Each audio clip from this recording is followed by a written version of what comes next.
Njye nitwa Gami the psychologist. Uyu munsi tugiye kurebera hamwe impamvu stress ishobora kudutera ibibazo by'umutwe, umuntu akaribwa umutwe. Ndetse turuze no kureba ese ni gute umuntu ashobora kuba yabyirinda. Tekereza ino ballon mfite irimo umwuka. Buri uko ngenda nshira mu mwuka iragenda irushaho kuba nini. Ari nako ribuze kugenda yegera ya point ibishobora kuba yaturika. Kubera iki ino ballon ifite limite, ifite ahantu ishobora kurangirira, ubushobozi bwawe bushobora kurangirira. Tekereza ko ino ballon ishobora kubishushanya umubiri wawe. Uko ngenda nongera mu mwuka ni ibibazo, ni stress umuntu agenda agira ahura nabyo ku buryo bigenda birushaho kuremerera umubiri.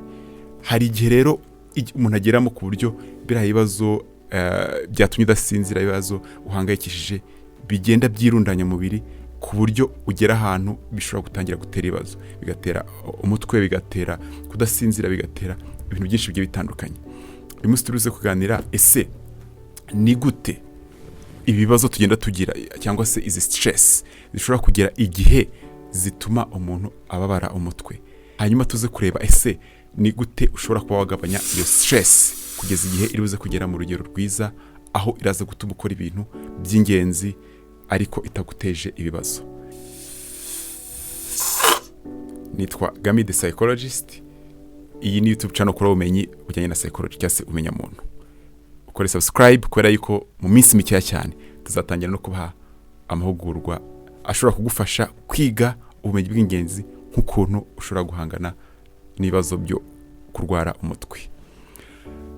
Kugira ngo ubashe gusobanukirwa impamvu stress ishobora kudutera ibibazo by'umutwe, bisaba ngo tumanze kwasobanukirwa ibintu bitatu by'ingenzi. Ikintu cya mbere tugomba gusobanukirwa ni uburyo stress itera ikintu bita fight or fight response. Ni ukuvuga ngo ni impinduka zibera mu mubiri ku buryo iyo zigumyeho ziba zishobora kuba zatera ibibazo. Urugero, iyo umuntu afite stress hari hormone cyangwa se imvubura cyangwa se umusemburo uba mu mubiri witwa cortisol. Uyu ni umusemburo utera impinduka nyinshi cyane mu mubiri, ugatuma imitsi itangira kuba mitoya kubera yuko ibishaka ko amaraso ushobora kwihuta, bigatuma umuntu atangira guhumeka cyane, bigatuma muscles zitangira gukomera. Ni ukuvuga kimwe mu bintu bishobora gutuma umuntu arwara umutwe nuko ino stress response cyangwa se zino mpinduka stress itera mu mubiri zibaho igihe kirekire, zikirundanya kugeza igihe ziratangira kubabaza. Zikunda no kwirundanyiriza mu kintu cyitwa muscles cyangwa se ni imitsi, imikaya. Buri uko umuntu agize stress, buri uko ugize ibibazo runaka, buriya imikaya yacu cyangwa se inyama zacu, muscles zacu ziri ahantu hagiye hatandukanye, zigenda zirushaho gukomera. Reka nkoreshe ino elastique yacu. Uko ngize stress niko irushaho gukomera. Imagine yuko iyi ari muscle. Uko ngize stress irushaho gukomera. Bisobanuye yuko hari igihe kizagera bigatangira kubabaza. Niba ari muscle yo mu bitugu, igihe kizagera wumve yuko hari mu bitugu harimo harababara. Niba ari muscle cyangwa se imikaya ibarizwa ahantu mu mutwe, uzajya kumva wumve hatangiye kubabara. Kubera iki? Uko stress iza niko izo muscles zigenda zirushaho gukomera. Ubu bwoko bw'umutwe ni ubwoko bwitwa tension headaches cyangwa se umutwe waturutse kuko gukomera kwa muscles ziba zikikije ubwonko cyangwa se ziri mu bice bigiye bitandukanye ku mutwe cyangwa se mu ijosi cyangwa se mu bitugu, kuko ibyo bice nibyo bikunze gutera ibibazo bituma umuntu agira umutwe. Icyo ni icya mbere. Ariko nanone ikindi kintu cya kabiri, stress ishobora gutuma imitsi irushaho kuba mitoya, kubera yuko iyo izo hormone za stress ziri mu mubiri ziba zateye impinduka zituma amaraso akenera kwihuta ku buryo imitsi itangira kuba mitoya kugira ngo amaraso abashe kugera vuba vuba. Ariko kugenda urushaho kuba mitoya niko igihe kigera noneho amaraso kunyuramo bikayagora, ugasanga umuntu arwaye ikibazo kijyanye no kuribwa umutwe. Niyo mpamvu ujya kubona umuntu ngo yagize stroke cyangwa se hari udutsi twaturitse. Kubera iki? hari igihe umuntu aba yaragize stress ikamara igihe kirekire kugeza ubwo noneho amaraso agorwa no kuba yaca muri ya mitsi aba agomba gucamo, hanyuma ugasanga iraturitse. Birumvikana ko iba ari stress bigeze kuri rwo hejuru, ariko ibyo bishobora kudufasha gusobanukirwa impamvu umuntu ashobora kuribwa n'umutwe kubera yuko imitsi yabashije kuba mitoya. Ikindi kintu cya gatatu gishobora kugaragaza uburyo stress yatera ibibazo by'umutwe ni ikintu kijyanye na emotions cyangwa se amarangamutima. Buriya uko tugira stress bigenda bitera amarangamutima agiye atandukanye. Hari uburakari, buriya umuntu ufite stress biramworohera kurakara. Hari kumva wicira urubanza, hari ukumva ubabaye, hari ukumva wihebye, hari ukumva ufite ubwoba, anxiety. Buriya amarangamutima yose atari meza cyangwa se negative emotions, iyo ari mu mubiri wacu aba yiganye ibimenyetso bya stress. Ni ukuvuga ngo nshobora kurakara, nshobora kugira ubwoba, hanyuma kubera bimaze igihe kirekire ugasanga bisa nkaho maze igihe kirekire mfite stress. Iyo umuntu arakaye, umuntu afite ubwoba, mu mubiri biba bisa nkaho umuntu afite stress. Ni ukuvuga ngo za mpinduka zose zigenda zibaho, imitsi ikaba mitoya, muscles cyangwa se imikaya ikarushaho gukomera, atari uko ufite stress, ahubwo ari uko wagize stress mu gihe runaka bigatera amarangamutima atari meza. Ayo marangamutima kuba uyahorana akaba ari byo usanga biri gutera izo mpinduka za stress. Ni ukuvuga yuko ibyo bintu bitatu, kuba imitsi ishobora kuba mitoya, kuba imikaya muscles ishobora gukomera, no ko umuntu ashobora kugira emotions cyangwa se amarangamutima atari meza igihe kirekire, ibyo nibyo bintu bitatu bishobora gusobanura impamvu umuntu ashobora kuba afite stress. Hanyuma iyo umuntu ashaka kwirinda yuko ibyo bibazo biza kugira stress ariko ntigere ku rugero rwo kuba yagutera umutwe cyangwa se yagutera ibindi bibazo bigiye bitandukanye, biba bisaba ngo wige kureba muri bya bintu bituma habaho impinduka ziratera umutwe, ukiga kubisobanukirwa. Hanyuma wamara kubisobanukirwa ugakora ibintu bituma ushiraho bariyeri cyangwa se ushiraho umurongo ntarengwa, ukora ibintu bituma ikintu cyari gukurikiraho kitaba. Niba ngize stress, nkakora ibintu bituma ya cortisol itazamuka cyane, cyangwa se nkakora ibintu bituma ya mitsi itaza kuba mitoya, nkakora ibintu bituma za muscles zitaza gukomera, nkakora ibintu bituma ntaza kugira amarangamutima atari meza. Ubwo nibwo buryo, niwo muti ushoboka watuma umuntu yirinda ko umutwe uza kuba ikibazo bitewe na stress.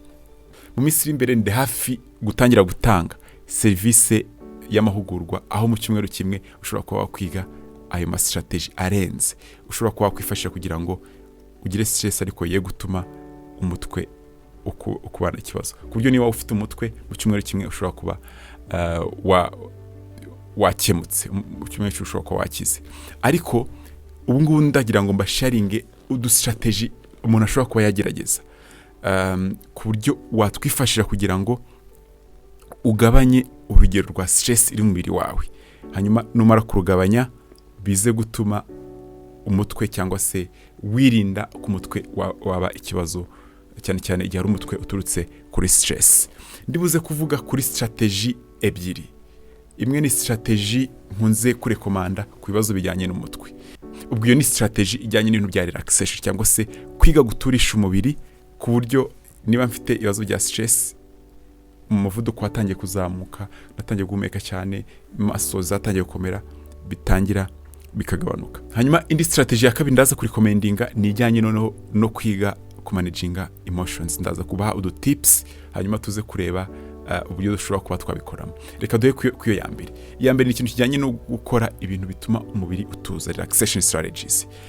Hari video mperutse gushiraho mu minsi ishize igaragaza uburyo ushobora guhumeka iminota 10 buri munsi, bitewe n'uburyo wabikoze, bigaturisha umubiri ku buryo igihe kigera umubiri ukaza kubaho nkaho nta stress ufite.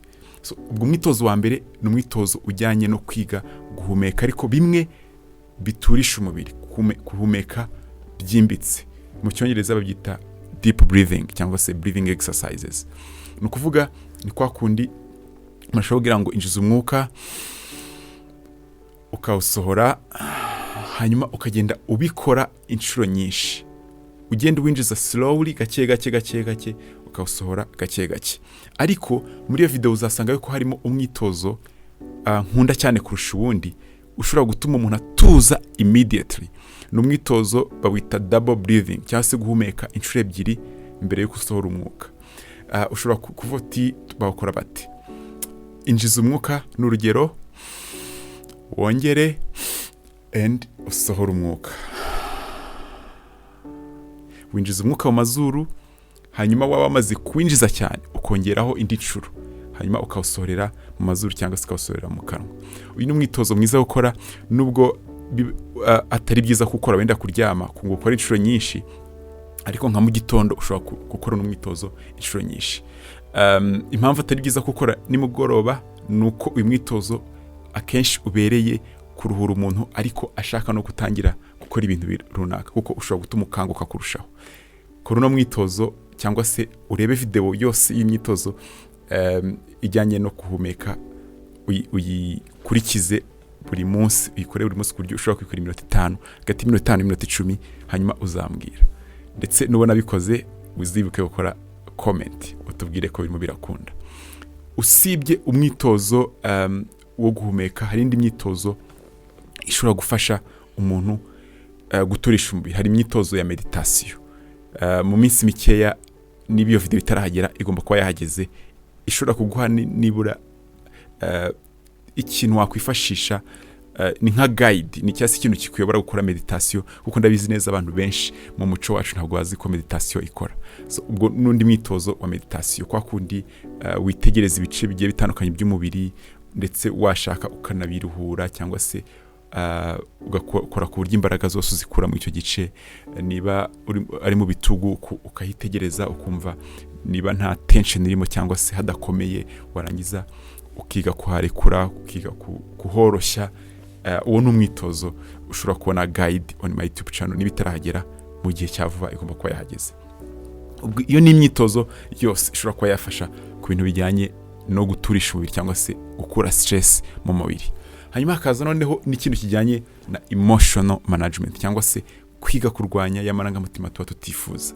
Hari uburakari, hari umujinya, hari sadness, kumva babaye, kumva wicira urubanza.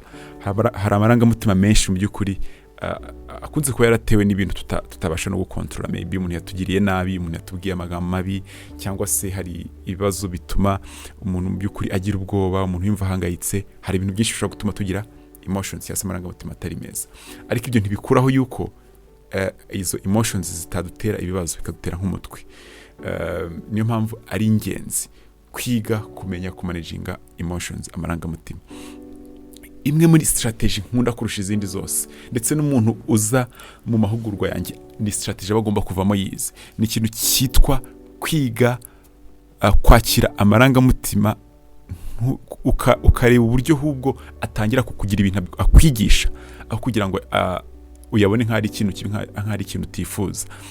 Abantu benshi ubabajije ngo urishimye cyangwa se urababaye, akenshi biroroshye kukubwira ngo arishimye, ariko bikaba bigoye kuba yakubwira ngo ndababaye cyangwa se mfite ubwoba. Kubera iki? Bawumva yuko emotions cyangwa se amarangamutima ari ikintu kibi, ari ikintu utakwiye kuvuga. Bakirengagiza yuko amarangamutima asobanuye ko turi abantu, kuko biragoye kubona umuntu utagira amarangamutima. Iyo nahari birumvikana yuko aba hari ikibazo gihari. Kwiga kureba impamvu zituma accepting cyangwa se ukunda amarangamutima yawe, ukareba uburyo amarangamutima ashobora kugira umuntu mwiza. Hari umuntu ushobora kugira agahinda kenshi bigatuma ari umuntu ukunda kugirira impuhwe abandi, cyangwa se umuntu ushobora kumva abandi mu buryo bworoshye. Kwiga uburyo amarangamutima ashobora gutuma uba umuntu mwiza, kwiga uburyo ushobora kuyabyaza umusaruro. Hari umuntu ushobora kurakara, wenda hari ikintu kimurakaje bigatuma agira umurava wo kuzagihindura. Uko ugenda ushaka impamvu zatuma amarangamutima uyakunda, uyakira, niko amarangamutima nayo arushaho kugukunda, bityo ntabe strong, ntagire imbaraga ku buryo ataza kugutera umutwe. Birumvikana yuko uyu mwitozo ushobora kuba ukomeye ku bantu benshi, ariko igihe wumva ukeneye ubufasha, hari amahugurwa ndi hafi gutanga ye kuzagucika. Ubwo tuvuze ibintu bibiri: uburyo stress uba ukeneye kuyiturisha ushobora gukoresha relaxation strategies n'uburyo ukeneye kwiga ku managinga emotions. Hose nagenda baha udu tips cyangwa se ama strategy ushobora kuba kwifashisha. Ese kuri wowe ni cyo kintu wakunze muri no video, niyo bintu umva ushobora gutangira kwifashisha, ntagire video zo yagushika gukora subscribe, ndetse witegure yuko hari amahugurwa ushobora kuzakunda azaza mu minsi iri imbere.